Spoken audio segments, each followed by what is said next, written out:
Hello दोस्तों, नमस्कार। आपका स्वागत करती हूँ डीएनपी इंडिया में। इस वक्त की 10 बड़ी खबरों से हम आपको रूबरू कराते हैं। तो आइए शुरुआत करते हैं खबरों का सिलसिला। पश्चिम बंगाल में बीजेपी के चुनाव प्रचार अभियान में अब मिथुन दा की भी एंट्री होने जा रही है। ताजा जानकारी के मुताबिक बीते दिनों में सुपरस्टार मिथुन चक्रवर्ती आखिरकार 25 मार्च से भारतीय जनता पार्टी के लिए यानी बीजेपी के लिए चुनाव प्रचार में उतर रहे हैं। बता दें कि मिथुन चक्रवर्ती ने 7 मार्च को परेड ब्रिगेड ग्राउंड में भारतीय जनता पार्टी ज्वाइन की थी। तभी से उनके पार्टी के लिए प्रचार करने पर कयास लगने शुरू हो गए थे और अब पहले चरण के चुनाव में महज 2 दिन पहले मिथुन चक्रवर्ती जंगल महल से बीजेपी के लिए चुनाव प्रचार शुरू करने जा रहे हैं। देश की राजधानी दिल्ली में कोरोना के मामले रफ्तार पकड़ रहे हैं। वहीं भीड़ वाले इलाकों में एजेंसियों की चिंता बढ़ा दी है। एक आदेश के मुताबिक दिल्ली में वीकली बाजार, सिनेमा हॉल, मॉल, मेट्रो और धार्मिक स्थल सुपर स्प्रेडर बन गए हैं। दिल्ली में बढ़ते कोरोना के मद्देनजर बाजार, सिनेमा हॉल, मॉल, मेट्रो और धार्मिक स्थलों पर सख्ती बढ़ाने के आदेश जारी कर दिए गए हैं। दिल्ली सरकार की ओर से जारी आदेश में इन स्थानों पर सुपर स्प्रेडर एरिया बताया गया है।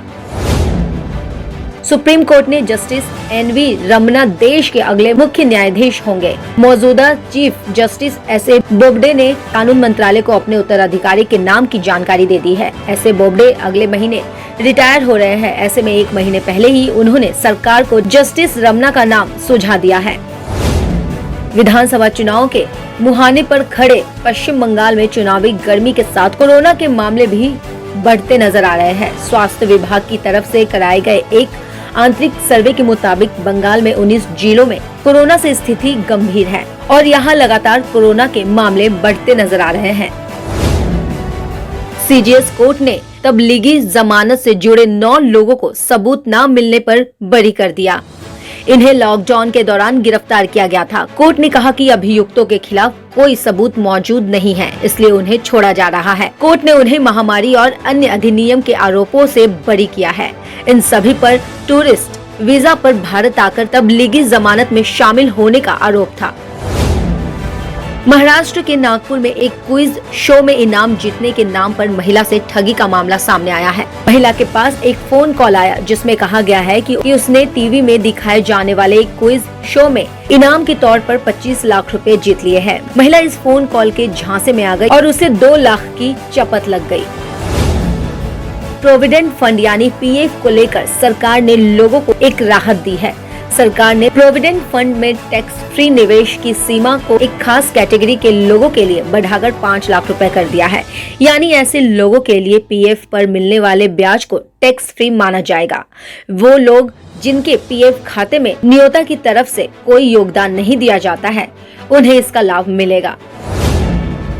सरकारी तेल कंपनियों की ओर से 24 दिन बाद पेट्रोल और डीजल की कीमतों में बदलाव हुआ है। राजधानी दिल्ली में डीजल 17 पैसे और पेट्रोल 18 पैसे सस्ता हो गया है।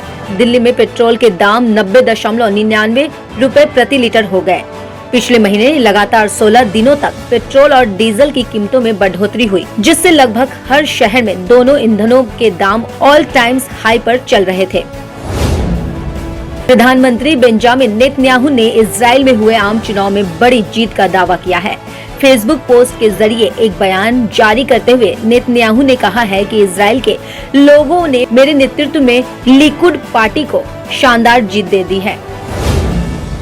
प्रधानमंत्री नरेंद्र मोदी ने पाकिस्तान के नेशनल डे पर पीएम इमरान खान को बधाई दी है। पीएम मोदी ने खत लिखकर कहा है कि पड़ोसी देशों में भरोसे का रिश्ता होना चाहिए, आतंकवाद की कोई जगह नहीं। पाकिस्तान से भारत दोस्ताना संबंध चाहता है और दोस्ती के लिए आतंक मुक्त माहौल जरूरी है। ऐसे ही तमाम खबरों को देखने के लिए बने रहिए हमारे साथ डीएनपी इंडिया पे।